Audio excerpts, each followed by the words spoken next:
What's up guys, sa video na ito aking babahagi sa inyo kung paano nga ba matanggal itong oil change indicator dito sa panel ng ating Honda Click 125i version 1 to version 3. So tara, let's go.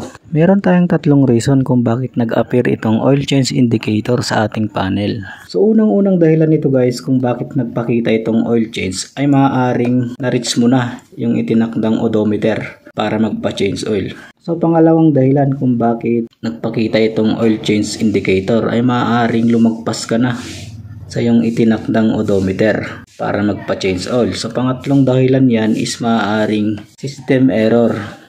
Halimbawa kapag ikaw ay bagong palit ng langis tapos meron pa rin itong oil change indicator ay hindi rin normal yun guys. Pero may solusyon dyan. Alright guys, sa tatlong dahilan na binanggit ko ay meron pong dalawang step na solusyon para matanggal itong oil change indicator. Alright guys, so ito yung unang-unang step para matanggal ang ating oil change indicator. So unang-una, need nating iset yung odometer niya kung ilang kilometer. For example, itong sa akin 10k or 10,551 ngayon. Gusto kong iset ng 12,000 km bago ako magpapa-change oil. So for example lamang yun guys, kasi ang maximum na set ng ating odometer is 6,000 kilometers.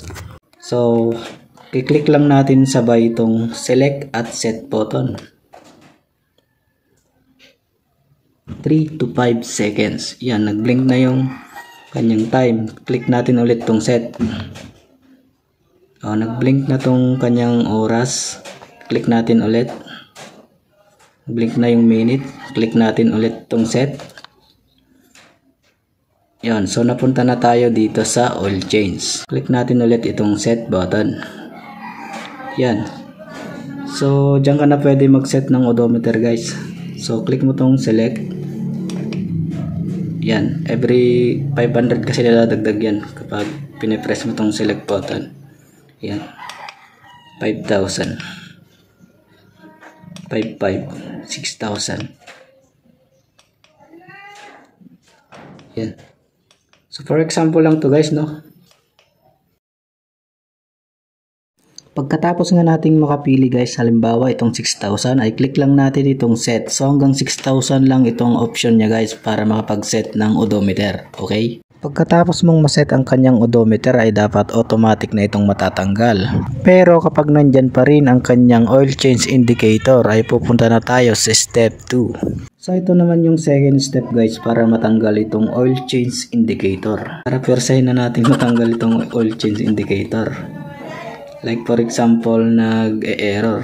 Gagawin natin, i-off muna natin tong ignition switch. Yan. After nyan is pe-press natin tong set button. Tong set button guys, no? Sabay susi. Ayan, nawala na guys, no? So ganun lang kadali yung step 2. Alright, wala na. So, ganun lang kadali para tanggalin ang ating oil change indicator. Sana natutunan mo tong video na ito. Please like, share, and subscribe. Stay humble PH signing out. I'll see you on my next vlog.